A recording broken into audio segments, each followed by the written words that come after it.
За сайн байцгаана уу та бүхэнд энэ өдрийн мэндийг хүргэе. Өнөөдөр би маш чухал нэг сэдвийн талаар ярилцах чинь.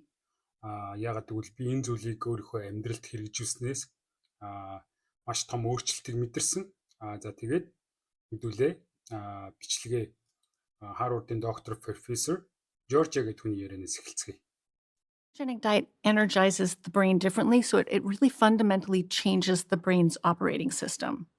So when you switch from a high carbohydrate, high insulin diet to a low insulin, which is usually a low carbohydrate diet, ketogenic diet, the way that cells receive energy, their mixture of fuels that they're using changes, and that has profound influences on just about every pathway, just about every chemical pathway inside of that cell.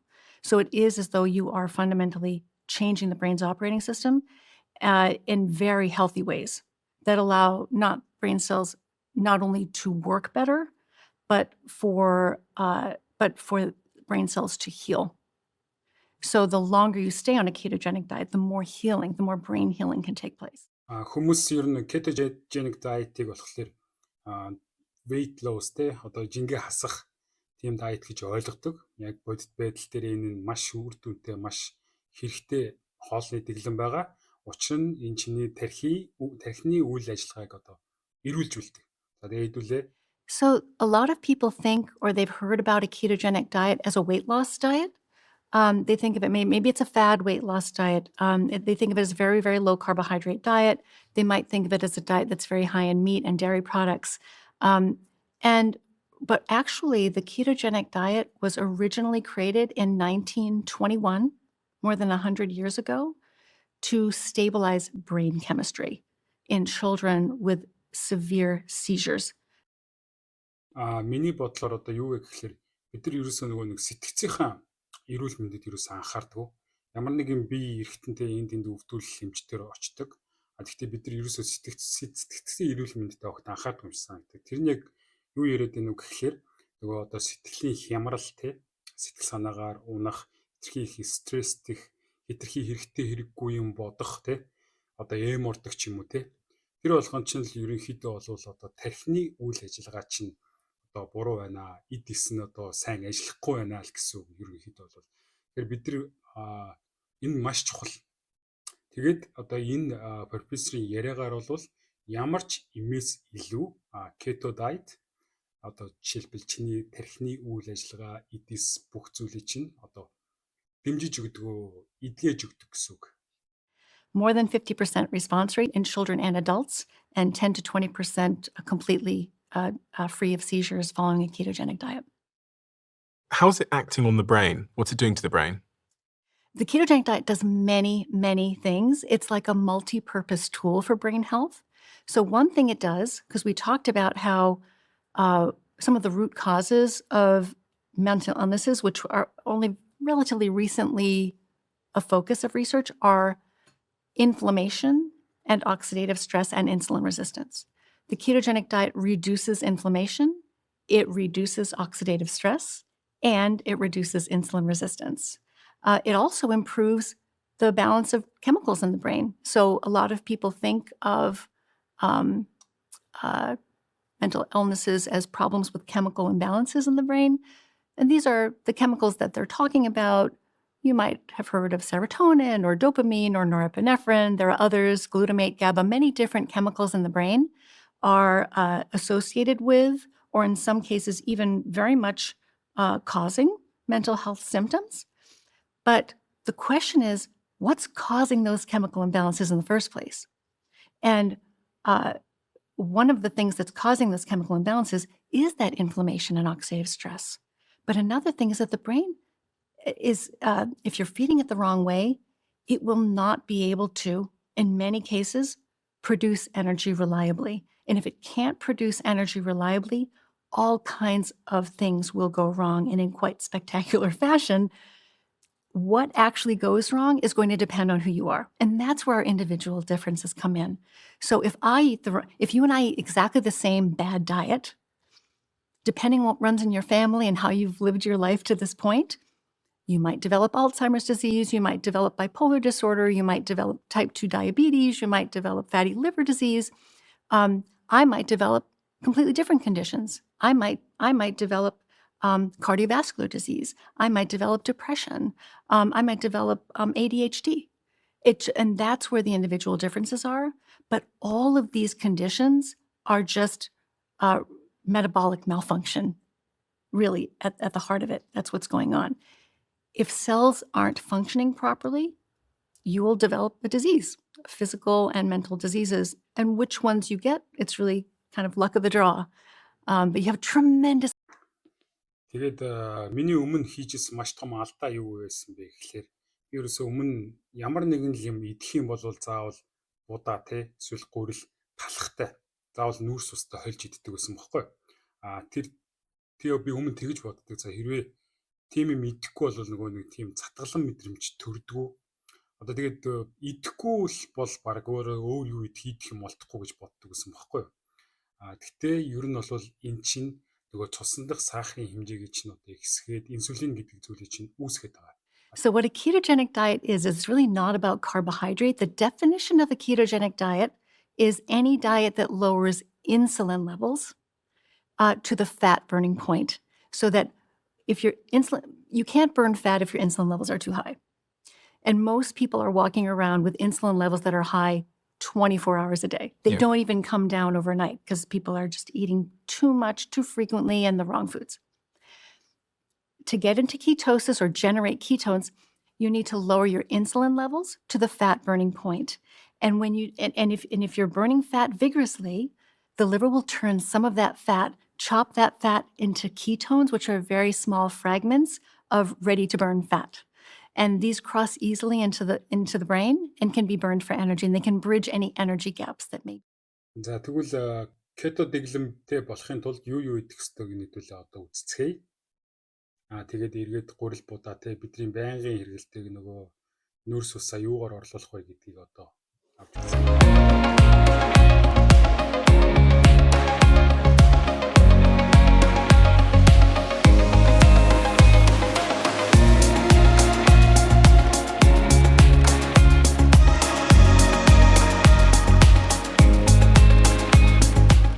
За би хөвдөө бол их далайн хоол бол иддэггүй.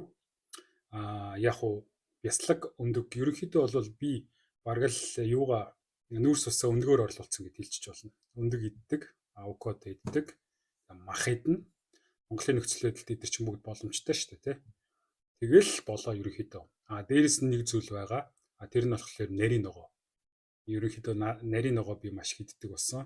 Ягаад гэвэл нарийн ногоо ганц нүүрс ус чиний цусндах сахарын хэмжээнд нөлөөлдөг. Инсулины чинь үүсэхгүй гэсэн үг. Тэгэхээр чи нарийн ногоон те одоо өгөрций, салаадны навч, помидор одоо тийм нарийн ногоонууд ерөнхийдөө бол хангалттай хэмжээнд идэж болно гэсэн үг ерөнхийдөө ингэндээ.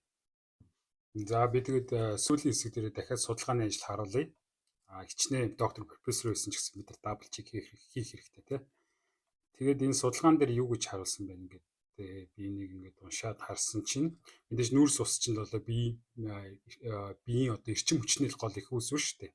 Тэрийг хязгаарлах үед болохоор бидний илэг одоо бидний биет байгаа нэг өөх тосыг кетон гэдэг тийм бодис руу одоо задлаад энерги их өсөр болдог.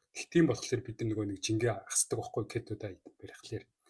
Тэгээд тэр нэг хэрэгэлсэн одоо биеинд байгаа тэр өөх тосуудыг одоо бүх бидний одоо тарих, булчин бүх биений эд эс рүү одоо ингэж эрчим хүчээж хангаж тараад юм байл та энэ судалгааны ажил дээр тэгж ярьсан байгаа.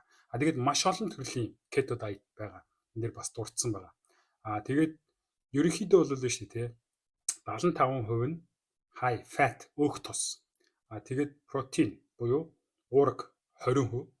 Тэгээд маш бага carbohydrate буюу нүүрс устэй. Одоо гэхдээ бид нар ерөөсөө бүр огт бүх юмаа ингээд хасчихна. Одоо жишээлбэл ерөөсөө будаа идэхгүй, ерөөсөө гурил идэхгүй ингээд бүр ингээд огт хасна гэвэл бас хэцүү шүү дээ нэг бодлоо. Яг хөө мэдээж би ч гэсэн одоо идчихэж байгаа. Ер нь 7 хоногт ганц 2 өдөр л идүүл идэн. Гэхдээ маш бага хэмжээгээр аль болох нүүрс усаа нарийн ногоогоос авал ерөнхийдөө бол сайн гэсэн үг. Ногоо болно одоо төмсж идэж болно. Луунч байж болно. Тэгээ нарийн ногоо, салаатын авч би жишээлбэл помидор, өгөрцөө тиймэрхүү зүйлээс авчдаг байхгүй юу. Тэгэл их хвчлээ одоо Японд амьдарч байгаа болохоор дахианы мах ер нь гайгүй, дахианы маха өндөгтэй. Тэгэл ерөнхийдөө болоо. Тэгээд нөгөө нэг давхар keto diet-ийн хажуудлаар нөгөө нэг fasting буюу юугаар барьчихж байгаа шүү дээ. Мацгаа барьчихж байгаа шүү дээ, тий. Тэгэхээр тэр чамд мөнгө хэмнэн янз бүрийн хоол хийж цаг хугацаа алдахгүй дээрээс нь чиний сэтгэл санаа тэгээд чиний одоо бүтээмжтэй тархины үйл ажиллагаа ингээд чамд ер нь шинэ хүн болгоно л гэсэн. Энд яг нөгөө нэг давуу талуудын дурдсан байл та мэдээж нэгдүгürt health lose weight тэгээд одоо жингээ хасахад туслана, diabetes буюу чихрийн шижин тий. Тэгээд энэ heart disease тэ зүрхний өвчин тэгээд cancer буюу одоо хорт хавтар тий. Alzheimer disease тэ зарим нь ингээд мэдхгүй бас олон нэр том юмнууд байлээ. Тэгээд brain injuries тэ одоо тархины гэмтэл байвал тэдний чинь бүгднийг эмчилнэ л гэсэн. Бас энэ судалгааны ажлыг харахад бас side effect буюу сөрөг үр дагавар бас юу ярьсан байгаа. Дурдсан байгаа. Жишээлбэл энэ дурдсан байх юм бол энэ keto одоо flu буюу энэ чинь нөгөө юу гэсэн үг шүү дээ. Ханиад тэгээд upset stomach те хотоодны хямрал, толгой өвдөх, ядрах, толгой ирэх одоо дөнгөж эхэлж байгаа хүмүүс тийм шинж тэмдэг илэрч магадгүй. Учир нь энэ дээр дурдсанаар нөгөө нэг бид нар одоо urinate буюу одоо шээхдээ одоо маш их хэмжээний эрдэсээ алддаг юм байл да keto diet-ийн үед. Тэгэхээр нэмэлт vegetable and minerals and extra salt буюу одоо ногооныхоо хэмжээг нэмээд дээрээс нь хажуугаар нэмэлт витамин уугаад одоо би жишээлбэл омега 3 0 витамин D, C тэгээд B уудаг. Тэгээд extra salt те жоохон давс нэмэлт хэрэглээд далайн давс байвал зүгээр тэр чинь нөгөө нэг минералыг чинь нөхөн гэсэн үү те. Excess of water те. Ер нь энгийн үед уудаг усаасаа илүү хэмжээгээр ус уух юм бол энэ чиний одоо тэр толгой ирэх ямар янз бүрийн тийм side effect-ээс одоо сэргийлгэнэ гэсэн үг.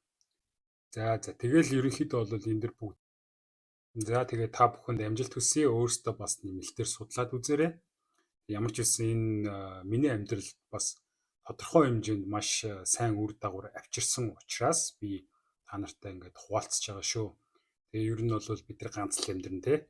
Тэгэхээр эрүүл, саруул, тэгээ сэтгэлийн хаттай, тэгээ дээрээс нь бүтээмжтэй, тэгээ зоригтой тэрэндээ хүрдэг байх юм бол гоё шүү дээ тийм үстэй. Дараагийн удаа би дасгал хөдөлгөөний талаар ярина. Тэгээд та нар би аль болох мэргэжлийн хүмүүсийн үгэн дээр суурлаад үндэслээд тэрийг өөрөө судалгааны ажил олж уншаад тэгээ ойлгосон зүйлээ аль болох амархан аль болох хэрэгтэй та нарын амьдралд хэрэг болох үс зүйл хуваалцахыг зорино. Тэгэхээр та бүхнээс ганц юм хүсье. Миний YouTube сувг руу ороод subscribe хийгээд дагаарай. Би худал янз бүрийн хэрэгтэй хэрэггүй юм ярихгүй.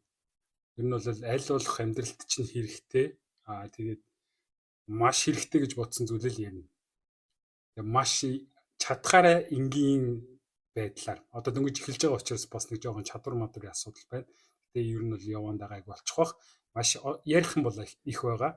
Тэгээд бүгдэнд нь амжилт хүсье. Миний YouTube сувг руу ороод subscribe хийгээд дагаарай.